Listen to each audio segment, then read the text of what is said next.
सरकार लाई है विद्यार्थियों के लिए डिजिटल लाइब्रेरी। बच्चों के उज्जवल भविष्य के लिए बिहार सरकार है सदा अग्रसर और तैयार। कक्षा 1 से कक्षा 12 तक की सभी पाठ्य पुस्तक पूरक सामग्री एवं वीडियो अब शिक्षा विभाग बिहार सरकार द्वारा विकसित पोर्टल पर है उपलब्ध। अध्ययन सामग्री देखने के लिए BEPCLots.bihar.gov.in पर विजिट करें अथवा एंड्रॉइड मोबाइल पर गूगल प्ले स्टोर से E-Lots ऐप डाउनलोड करें। शिक्षकों, अभिभावकों एवं बच्चों से अनुरोध है कि इस ई-लाइब्रेरी का। हेलो बच्चों, कैसे हैं आप?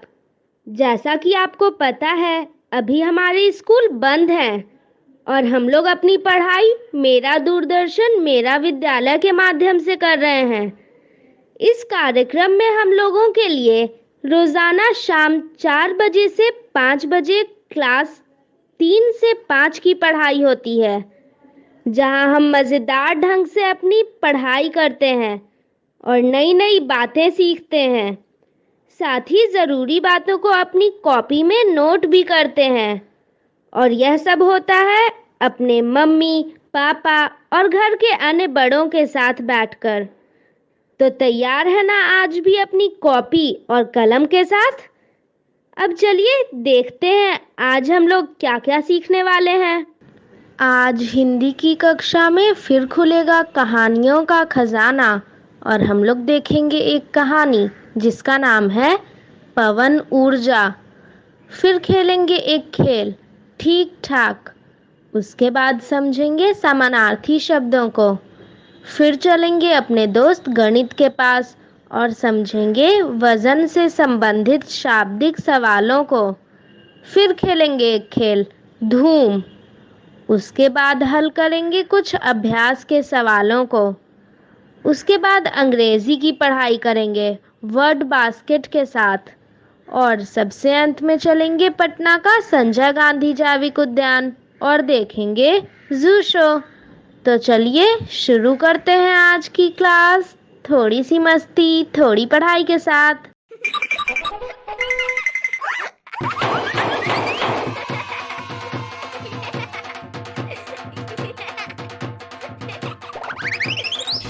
हेलो दोस्तों, स्वागत है आपका हमारे इस टीवी शो में जिसका नाम है थोड़ी सी मस्ती थोड़ी सी पढ़ाई।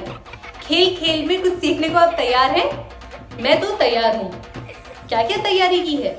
मैं कॉपी पेंसिल लाई हूँ और मैंने अपने दोस्तों को भी बुला लिया है। थोड़ी देर में वो आते ही होंगे। मेरे साथ बैठकर पूरा 1 घंटा ये टीवी शो देखेंगे। क्या आपके दोस्त आ गए हैं? बहुत बढ़िया। तो शुरू करते हैं हम आज का एपिसोड।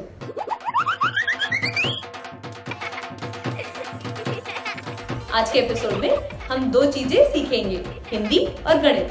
हिंदी में हम सबसे पहले एक कहानी सुनेंगे और फिर उसी से संबंधित कुछ खेल खेलेंगे। अगर आप तैयार हैं तो मैं शुरू कर रही हूँ कहानी।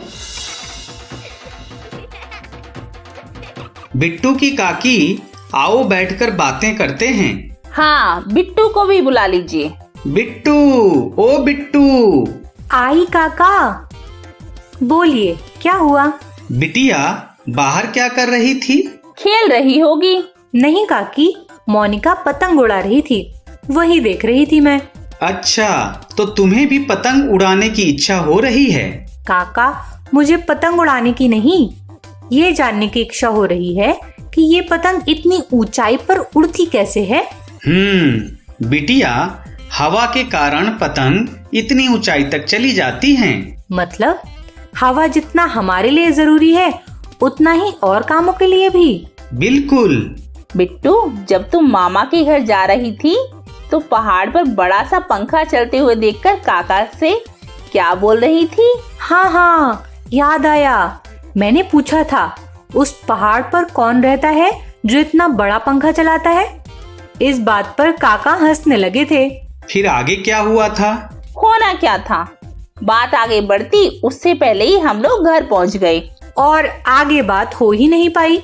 उस दिन आगे की बात नहीं हो सकी तो आज बता देता हूँ। उसे पवन चक्की कहते हैं, उससे बिजली बनती है। उस बिजली का उपयोग टीवी, बल्ब, पंखा चलाने में करते हैं। अरे वाह, हवा से बिजली, ये तो मैंने पहली बार सुना है। बिट्टू के काका, आज तो पवन ऊर्जा के बारे में विस्तार से बताइए। हाँ काका, मुझे बताने की कोई जरूरत नहीं है। बता भी दीजिए। क्यों भाव खा रहे हैं? काका आज तो बताना ही होगा। तुम दोनों ने मेरी पूरी बात तो सुनी नहीं और खुद ही बोलने लगी। आप बता दीजिए। मैं अब समझ गई, काका कोई कहानी सुनाने वाले हैं। बिल्कुल सही। तुम लोग कहानी सुनो और प्रश्नों के उत्तर पाओ। वाह, मेरे अच्छे काका।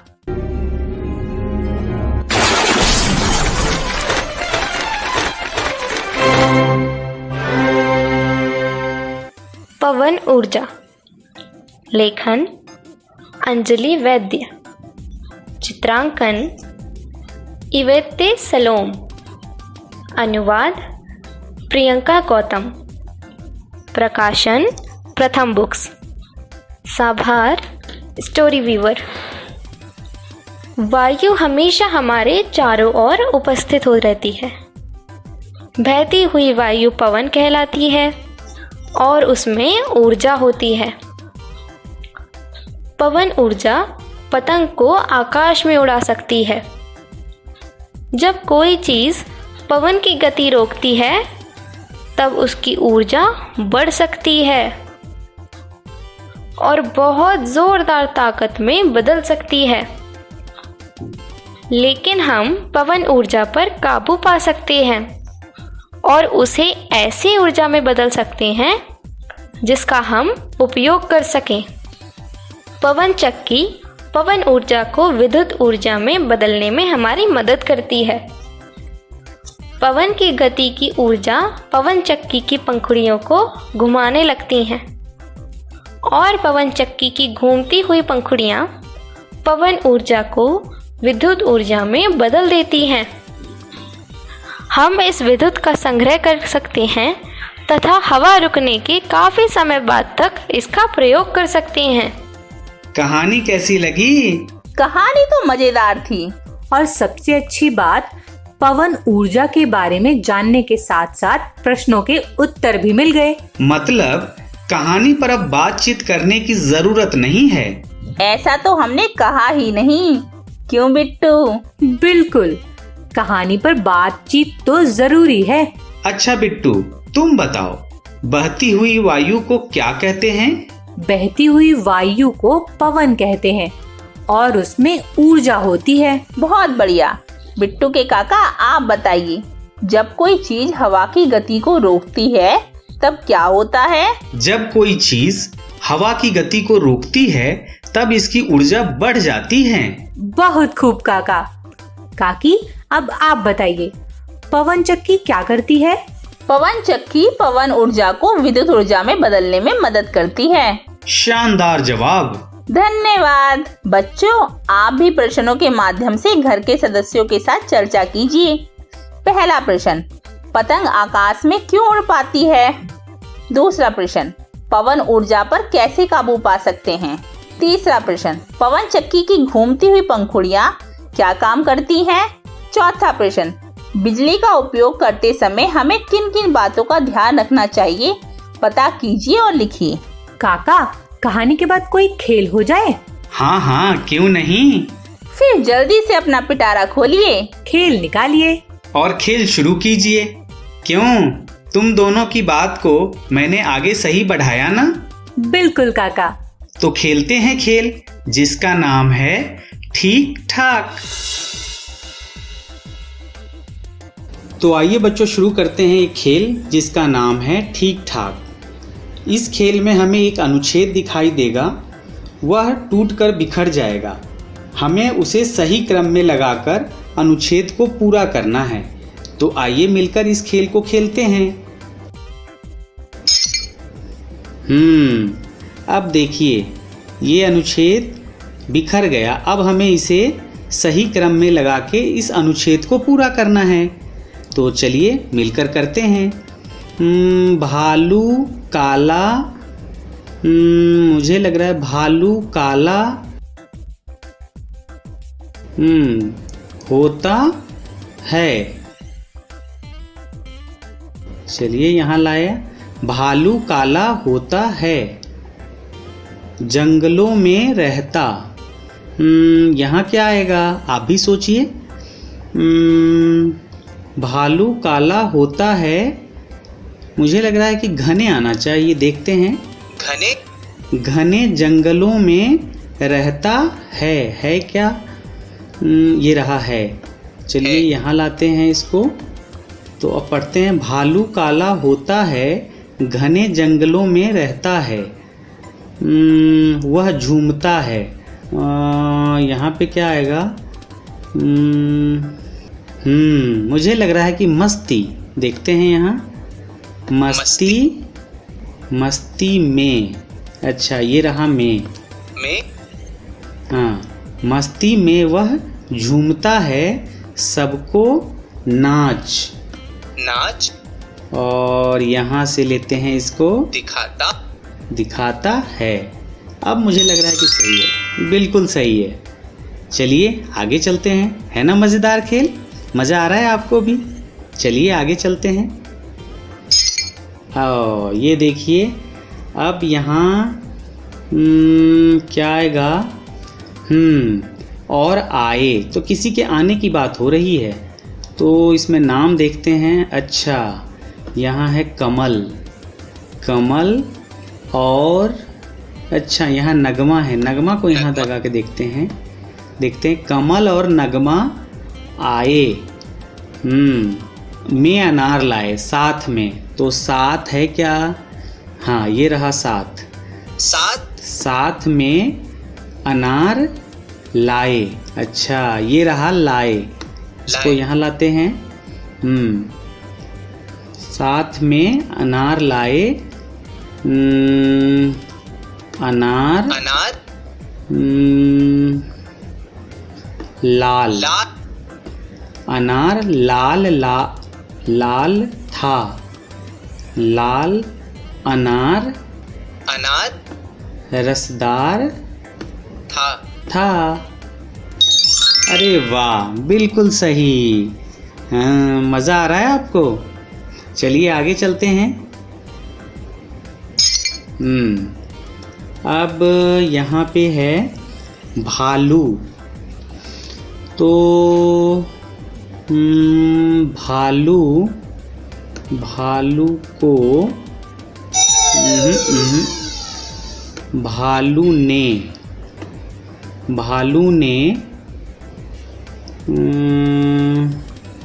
भालू ने मुझे लगता है नाच आना चाहिए, नाच दिखाया। क्या लग रहा है आपको? यही देखें, चलिए देखते हैं।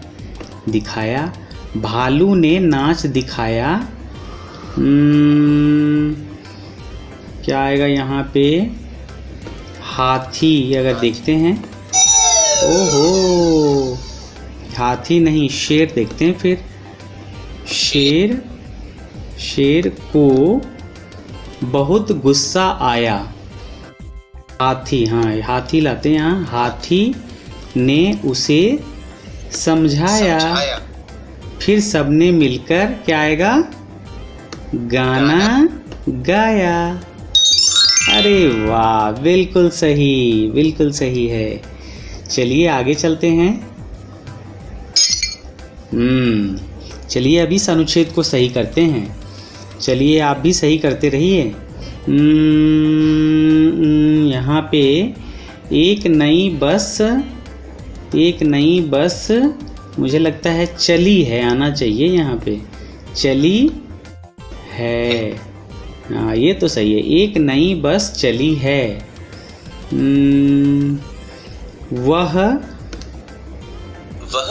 वह रंग की है, तो वह नीले रंग की है। तो एक नई बस चली है, वह नीले रंग की है, सबको शहर घुमाती है।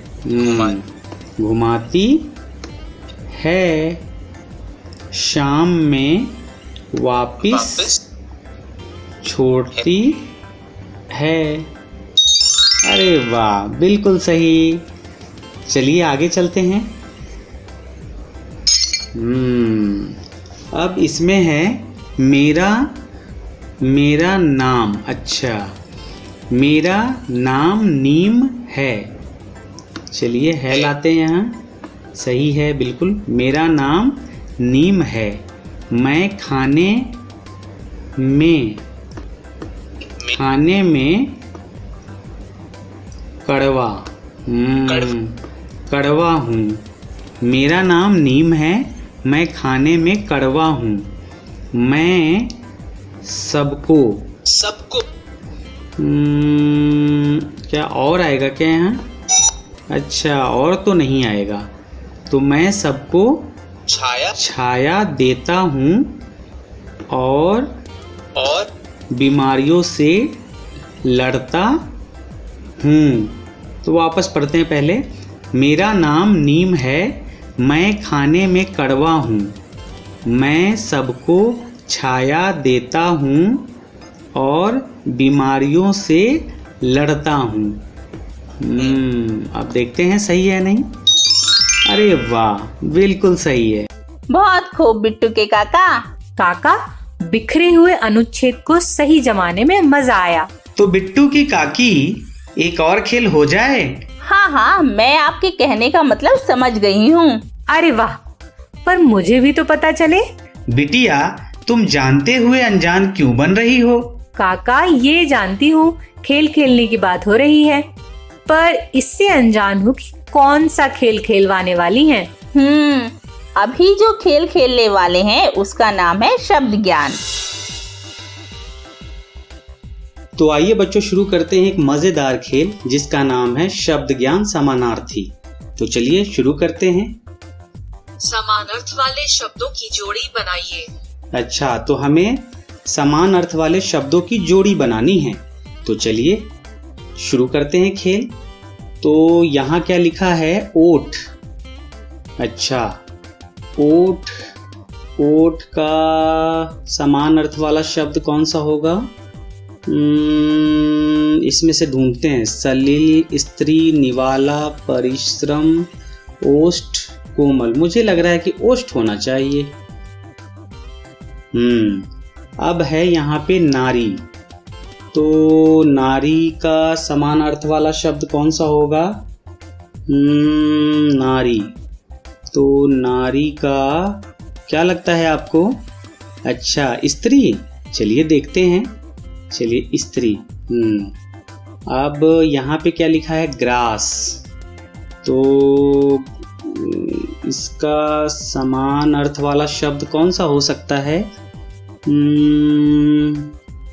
लग रहा है ये होना चाहिए, निवाला। चलिए देखते हैं इसको। और पानी का क्या होगा? पानी का कोमल, ओष्ठ तो ले लिया हमने, परिश्रम नहीं होगा, स्त्री भी तो हमने यहाँ ले लिया, और सलिल। मुझे लगता है कि सलिल होना चाहिए। चलिए देखते हैं सही है या नहीं। तो हमने देखा ओठ का समान अर्थ वाला शब्द जो है ओष्ठ है, ग्रास का निवाला, नारी का स्त्री, पानी का सलिल। यह तो हमने अभी सोचा है। अब सही है या नहीं है तो देखना पड़ेगा। तो चलिए चेक कर लेते हैं। अरे वाह, बिल्कुल सही है। तो जो हम लोगों ने सोचा था बिल्कुल सही है। आगे चलते हैं। अब देखिए, अब यहाँ पे जो शब्द है आग, बादल, विभावरी और खून। तो चलिए अब इसके समान अर्थ वाले शब्द की जोड़ी बनाते हैं। आग का क्या होगा इसमें से? आप भी सोचिए।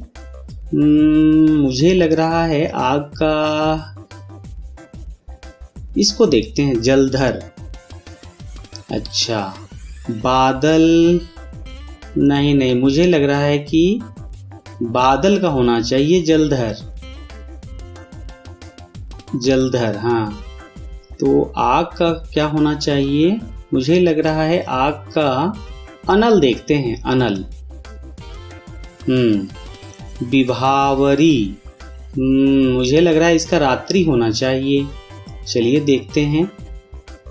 और खून का तो ये तो आपको भी पता होगा। खून का समान अर्थ वाला शब्द कौन सा होगा? रक्त। बिल्कुल सही बता रहे हैं आप। अब हमें इसको देखना है कि सही है या नहीं। तो चलिए देखते हैं। अरे वाह, बिल्कुल सही है। तो आग का अनल, बादल का जलधर, विभावरी का रात्रि और खून का रक्त। ये हो गए समान अर्थ वाले शब्द। क्यों, कैसा लगा खेल? खेल तो बहुत बढ़िया है काकी। भाग्यवान, सच बोलूं तो मजा आ गया इस खेल को खेलकर। ये तो बहुत ही बढ़िया बात है। बच्चों, आप भी इन शब्दों के समानार्थी शब्द पता कीजिए और अपनी कॉपी में लिखिए। राजा, पानी, आंख, घोड़ा, पवन, कमल, घर।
भाई वाह, हमने कहानी भी सुन ली और हिंदी के मजेदार खेल भी खेल लिए।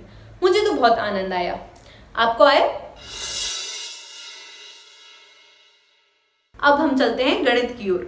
गणित में भी हम हिंदी की तरह ही कुछ खेल ही खेलेंगे और कुछ नई बातें ही सीखेंगे, मगर इनके लिए आपके पास कॉपी पेंसिल होना बहुत ही जरूरी है। तभी तो आप जो नई नई बातें सुनेंगे उन्हें कॉपी में नोट कर पाएंगे। अगर आप तैयार हैं तो अब हम गणित शुरू करेंगे। वजन से संबंधित शाब्दिक सवाल कुछ इस तरह से हैं। मनोज ने फल के दुकान से 27 किलोग्राम आम और 15 किलोग्राम सेब खरीदे। तो बताओ मनोज ने कितने किलोग्राम फल खरीदे? तो भाई आम कितने लिए? 27 किलोग्राम और सेब लिए 15 किलोग्राम। तो अब हम इन्हें इकाई में और दहाई में बांटते हैं। तो 27 में और 15 में इकाई दहाई क्या है उन्हें लिख लेते हैं। 27 में 7 इकाई है और 2 है दहाई, और 15 में 5 है इकाई और 1 है दहाई। अब इन्हें हमें क्या करना होगा? इन्हें हमें जोड़ना होगा। तो भाई 7 और 5 को जोड़कर जवाब हम नीचे लिखेंगे। कितना मिला? 7 और 5 हुए 12, जिसमें इकाई 2 थी जिसे हमने लिख लिया। और हासिल कितना है? हासिल है 1। और अब 2 और 1 3 और 1 4, यानी हमें कुल कितना मिल गया? हमें मिल गया 42। मतलब मनोज के कुल 42 किलोग्राम फल खरीदे। मनोज ने 42 किलोग्राम फल खरीदे हैं। अब बढ़ते हैं अगले सवाल की ओर। सब्जी वाले के पास 35 किलोग्राम प्याज थे। उसमें से उन्होंने 19 किलोग्राम प्याज बेचे। तो बताओ कि सब्जी वाले के पास कितने किलोग्राम प्याज बचे? तो प्याज थे 35 किलोग्राम। इन्हें हमने इकाई दहाई में बांट कर लिखेंगे। तो 35 और 19 किलोग्राम बेचे हैं तो 19 नीचे लिखा। अब भाई 35 में 5 इकाई 3 दहाई और 19 में 9 इकाई 1 दहाई जिसे नीचे लिखा है।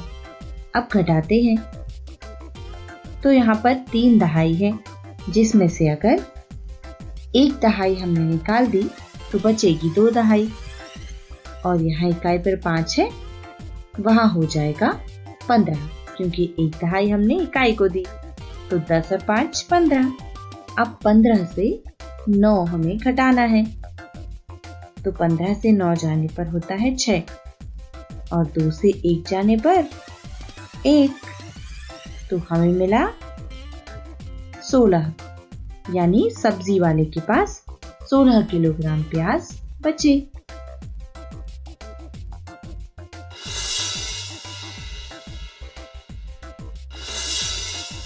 हेलो बच्चों, आइए मीटर और सेंटीमीटर पर कुछ जोड़ के सवाल हल करते हैं।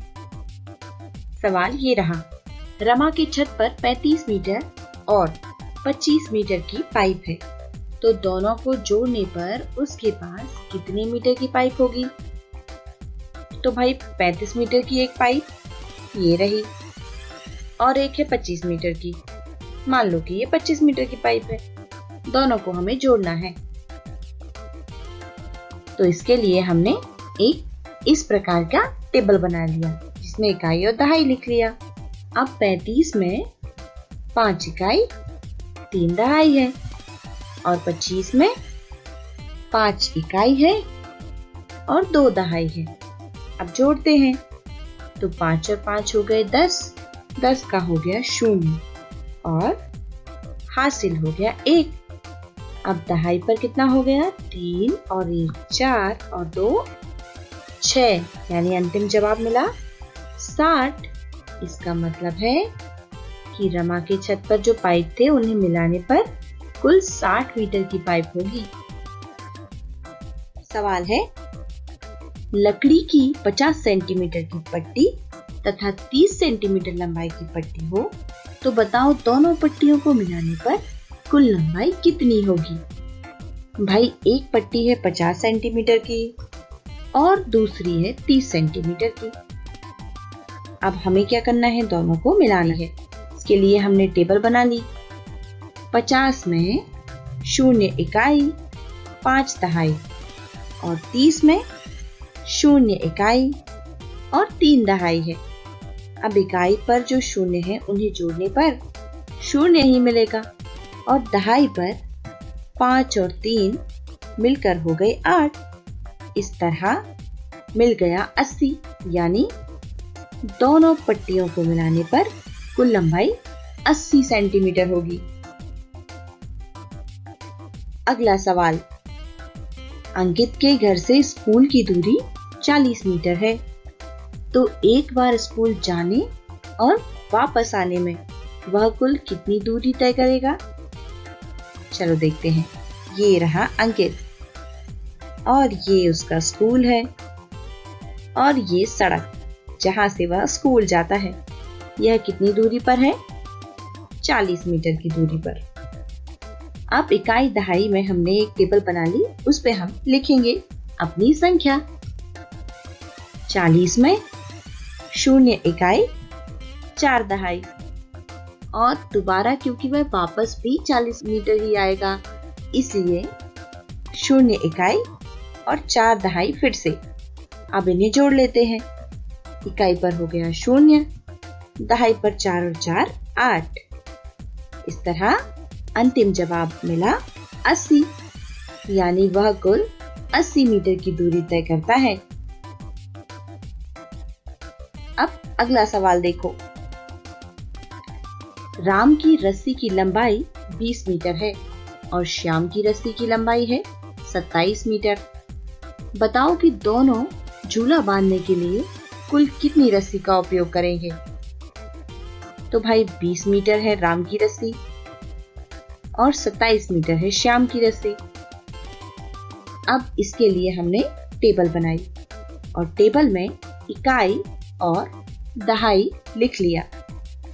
अब जैसा कि आपको पता है 20 में 0 इकाई है और 2 है दहाई, और 27 में 7 इकाई और 2 दहाई है। और अब हम इन्हें जोड़ते हैं। तो इकाई पर 0 और 7 जोड़ने पर मिलेगा 7 ही। और दहाई पर क्या है? 2 और 2, तो 2 और 2 हो गया ये 4। इस तरह हमें मिल गया 47। यानी राम की रस्सी और श्याम की रस्सी जब दोनों को मिला देंगे तो कितने मीटर की रस्सी बनेगी? रस्सी की कुल लंबाई हो जाएगी 47 मीटर। बच्चों, इसी तरह के सवाल हल करते रहें। हम फिर मिलते हैं। Bye bye.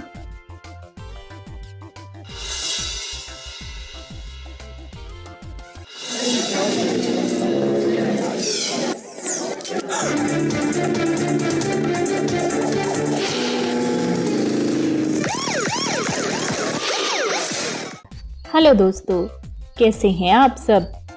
आज के खेल के अंक में आपका स्वागत है।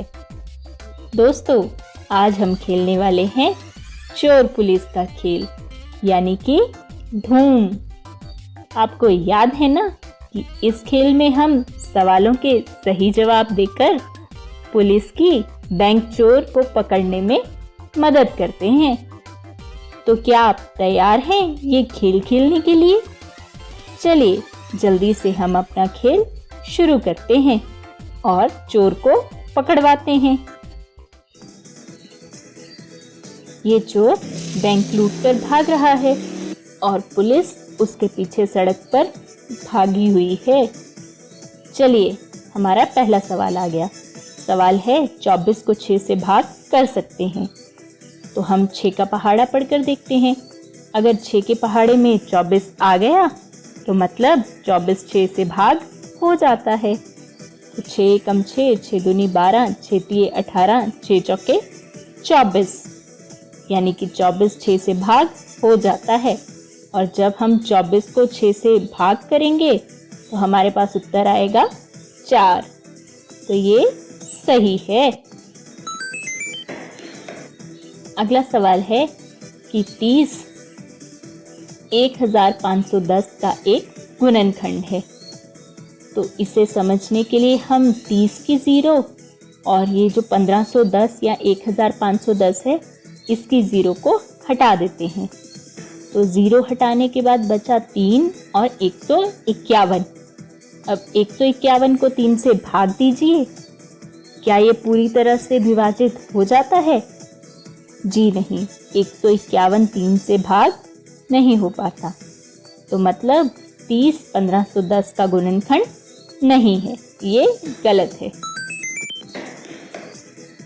अगला सवाल है कि 29 3 का पहाड़ा पढ़िए।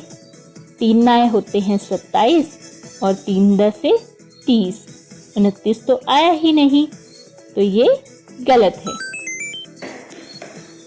अगला सवाल है कि 4 एक ऋण संख्या है। तो दोस्तों, आपको ऋण और धन संख्याएं याद हैं?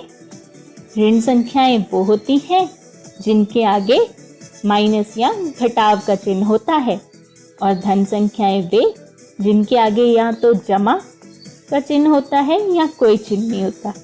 तो यहाँ 4 के आगे कोई चिन्ह नहीं है, तो मतलब ये धन संख्या है, ना कि ऋण संख्या। तो ये भी गलत दिया गया है। अगला सवाल है कि 26 एक भीष्म संख्या है। तो ये तो बहुत आसान है, इसका जवाब आप बताएंगे? 26 को हम 2 से भाग दे सकते हैं ना, तो ये सम संख्या है, ना कि भीष्म संख्या। तो ये भी गलत है। अब अगला सवाल है कि 4 0 से बड़ी संख्या है। तो बिल्कुल सही, 4 तो 0 से बड़ा है। 14/2 अनुचित भिन्न का उदाहरण है। तो याद करिए कि उचित और अनुचित भिन्न क्या थे। उचित भिन्न में अंश हर से बड़ा होता है, जबकि यहाँ पर अंश बड़ा है और हर छोटा। तो ये अनुचित भिन्न का उदाहरण है, ये सही है। अगला सवाल है कि 4/13 एवं 8/26 समान है। तो 8 को अगर हम 2 से और 26 को भी 2 से भाग दे देते हैं तो ऊपर आता है 4, क्योंकि 4 दूनी होते हैं 8 और 13 दूनी 26, तो हो गए ना ये बराबर, तो ये सही है। इससे अगला सवाल है कि 4/12 बराबर है 12/36। तो 4 का 3 गुना हुआ 12, उसी तरह 12 का भी 3 गुना होता है 36। तो अगर हम 4 को 3 से गुणा कर दें और 12 को भी 3 से गुणा कर दें तो हमारे पास आ जाएगा 12/36। ये दोनों हैं समतुल्य भिन्न, ये बिल्कुल सही है। अगला सवाल जमा का है कि 6.45 जमा 6.44 बराबर है 12.89। तो जल्दी से इन्हें जमा करिए, ये बिल्कुल सही है। अगला सवाल है कि 3.11 बड़े हैं 3.32 से, तो ये गलत है। 3.11 तो छोटे हैं ना। 3.15 छोटे हैं 3.15 से। अरे ये तो बराबर है ना, तो ये भी गलत है। अगला सवाल है कि 5 और 14 सेंटीमीटर भुजाओं वाले आयत का परिमाप 42 सेंटीमीटर होगा। तो परिमाप यानी कि चारों भुजाओं का जोड़, तो 14 और 14 हो गए 28 और 5 और 5 10, 28 और 10 मिलकर हुए 38, तो ये हुआ गलत। 3 और 9 का लघुत्तम समपरिवर्ती 13 है। तो जब हम 3 और 9 के गुणनखंड निकालेंगे तो 13 नहीं बनेगा, ये गलत है। 3 सेंटीमीटर भुजाओं वाले वर्ग का क्षेत्रफल 12 वर्ग सेंटीमीटर होगा। तो वर्ग का अगर हमें क्षेत्रफल निकालना हो तो हम भुजा को भुजा के साथ गुणा करते हैं। तो यहाँ पर भुजा का माप दिया है 3 सेंटीमीटर, 3 और 3 होते हैं 9। यहाँ पर 12 वर्ग सेंटीमीटर दिया है, तो ये गलत है। अगला सवाल है कि 3 और 12 सेंटीमीटर भुजाओं वाले आयत का परिमाप 30 सेंटीमीटर होगा। तो इसका जवाब आप बताइए। आपको आयत का परिमाप कैसे निकालते हैं, हमने अभी थोड़ी देर पहले किया ना। जी हाँ, ये बिल्कुल सही है। 12 और 12 हो गए 24 और 3 और 3 6, तो 6 और 24 मिलकर हुए 30। अरे वाह दोस्तों, सवालों के सही जवाब देते हुए हमें पता ही नहीं चला कब पुलिस ने चोर को पकड़ भी लिया और सलाखों के पीछे डाल दिया। मैं उम्मीद करती हूँ कि आपको आज का खेल पसंद आया होगा। आप घर पर रहिए और सुरक्षित रहिए। हम ऐसे ही नए नए खेल लेकर आते रहेंगे और आपको ढेर सारी नई बातें सिखाते रहेंगे।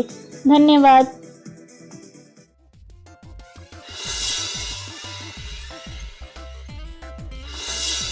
अभ्यास के लिए सवाल।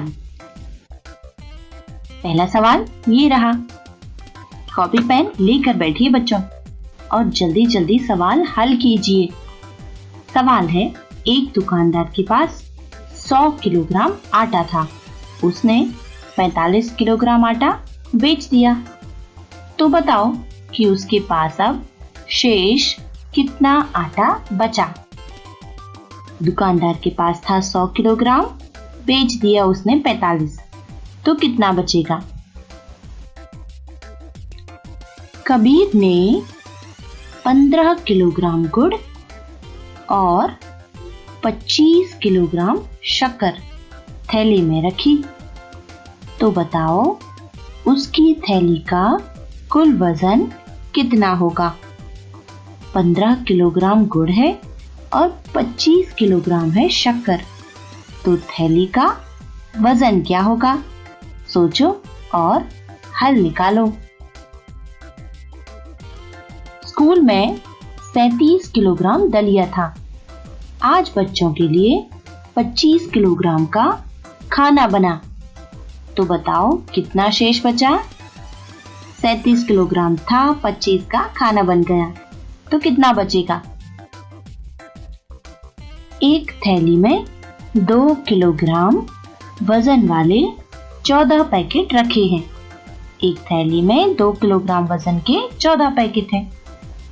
तो बताना है कि थैली का वजन कितना होगा। 2 किलोग्राम वजन के कुल 14 पैकेट अगर हैं, तो थैली का क्या वजन होगा। और अब आखिरी सवाल, 550 ग्राम से 250 ग्राम घटाइए। क्या करना है, 550 ग्राम से 250 ग्राम को घटाना है। हो जाइए शुरू। दोस्तों हल निकालिए, फिर मिलते हैं। अपना ख्याल रखिए। Bye bye.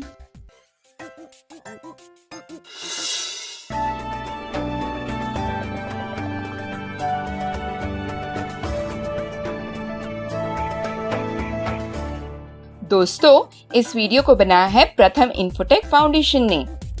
इस वीडियो में हम कुछ शब्द देखेंगे जिनमें लेटर ओ का उच्चारण औ होता है। Word basket. Hi children. Today we will learn some words with the letter O in it. Children, can anyone tell what is the sound of O? Ma'am, it's O. Very good. Let's read some words with O sound in it. Fox, fox. Ox, ox. Box, box. Toy, toy. Boy, boy. Now I will show you some pictures and words. On the other side, you have to read the word and match it with the correct picture. Fox, box, toy, boy, ox. Well done, children. You can see a flower basket with words on it and some flowers with same words as on the basket. Let's match them. Caught, caught. Got, got. Hot, hot. Not, not. Dog, dog. Pot, pot. Hop, hop. Box, box. Top, top. Boy, boy. Fox, fox. Joy, joy. Very good. Children, do you remember some more words with the sound O in it? Tell me. Yes, ma'am. We can try. Cord, dot, got, lot, rod, pod, mop. I appreciate your efforts. Keep it up. It's time to read some simple sentences.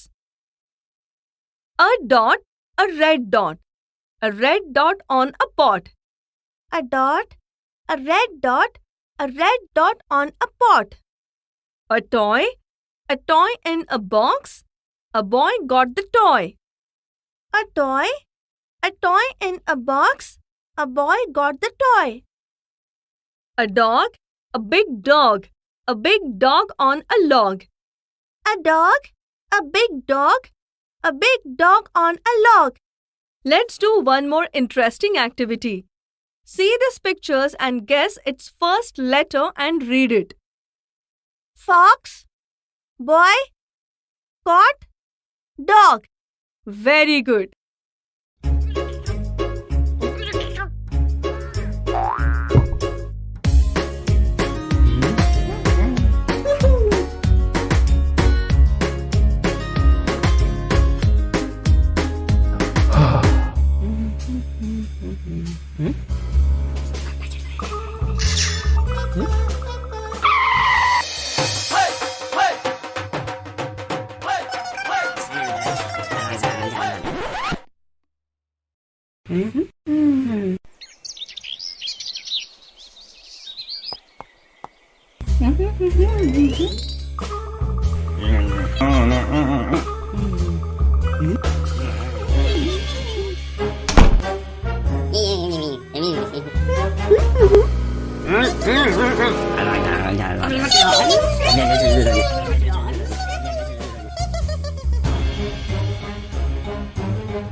se le COVID ka naman niya.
तो बच्चों, जैसा कि मैंने पहले ही बताया था कि आज हम लोग शुरू करेंगे जू शो। तो चलिए शुरू करते हैं।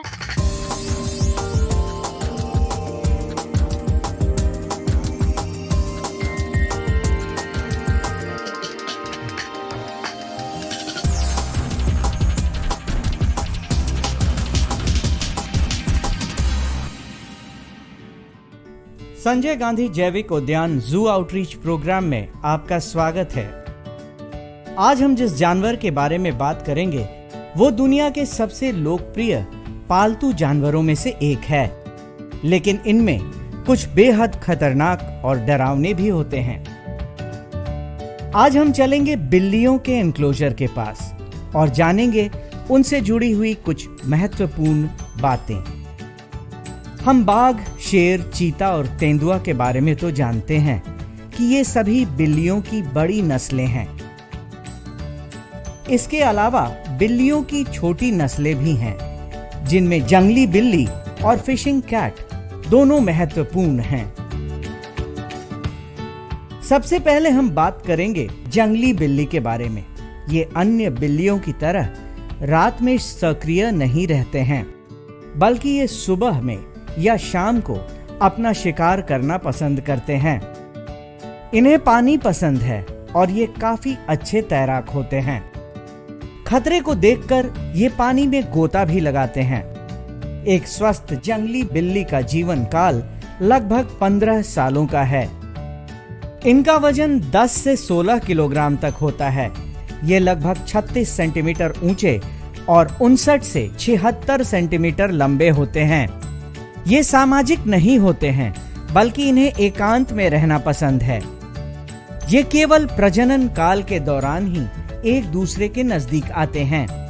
इन्हें छिपकली, मेढक, कीड़े, खरगोश खाना बेहद पसंद है।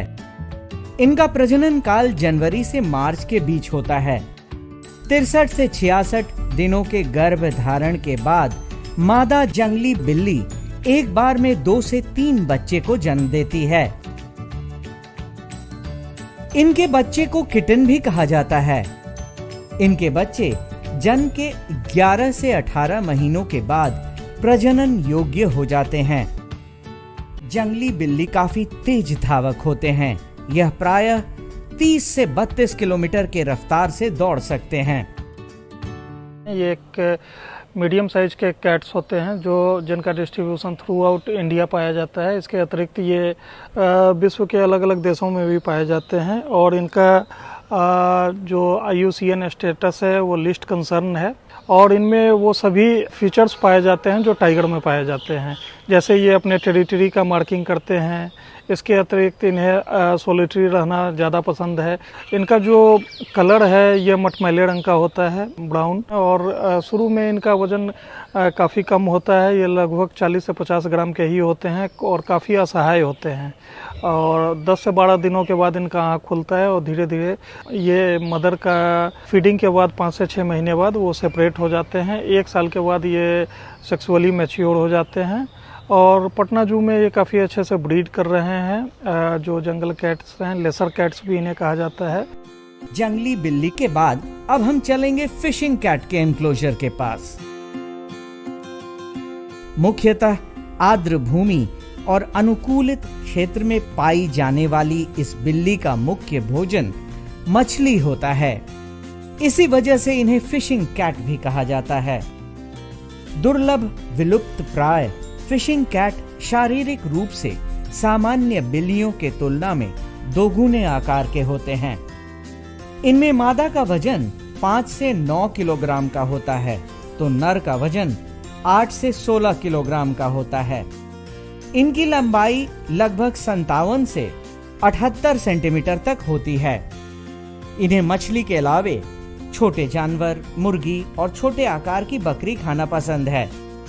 ये एकांत और निशाचर शिकारी होते हैं। ये दिन में घने झाड़ियों में आराम करना पसंद करते हैं और फिर भोजन के लिए रात को पानी में रहते हैं। ये गजब के तैराक होते हैं। मछली का पीछा करते हुए ये अक्सर कई किलोमीटर तक तैरते हैं।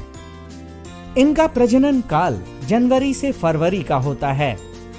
60 से 70 दिनों के गर्भ धारण के बाद मादा फिशिंग कैट एक बार में 1 से 4 बच्चों को जन्म देती है। इनके शावक लगभग 11 महीनों के बाद प्रजनन योग्य हो जाते हैं। इनके ब्राउन कलर के फर पाए जाते हैं और इस पे ब्लैक कलर का स्ट्राइप होता है। इनके गर्दन पे जो दो ब्लैक कलर के स्ट्राइप होते हैं। और वर्ल्ड में इनका डिस्ट्रीब्यूशन मेनली एशिया में ये इंडिया, नेपाल, पाकिस्तान, वियतनाम और साउथ ईस्ट एशिया कंट्रीज में पाए जाते हैं। इसके अतिरिक्त ये कोई अफ्रीका में भी इनका डिस्ट्रीब्यूशन है। ये मेनली मार्सी एरियाज में ज़्यादा पाए जाते हैं। इनका जो IUCN स्टेटस है वो वल्नरेबल है। संजय गांधी जैविक उद्यान में मौजूद ये बिल्ली देखने में बेहद आकर्षक लगते हैं और अपने एनक्लोजर में ये काफी चंचल होते हैं। इसी कारण यहाँ आने वाले हर उम्र के दर्शकों के बीच ये बेहद लोकप्रिय हैं और यहाँ आने वाले दर्शक इनके एनक्लोजर के पास आकर इन्हें जरूर देखते हैं। आज के लिए बस इतना ही। कल फिर मिलेंगे पटना जू शो में एक नए एनक्लोजर के पास एक नए जानवर के साथ। तब तक के लिए नमस्कार।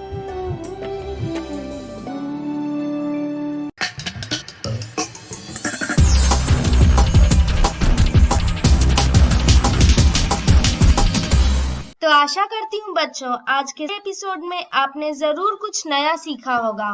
तो घर पर रहें, पढ़ते रहें, बढ़ते रहें। मिलते हैं अगले एपिसोड में। बाय बाय बच्चों।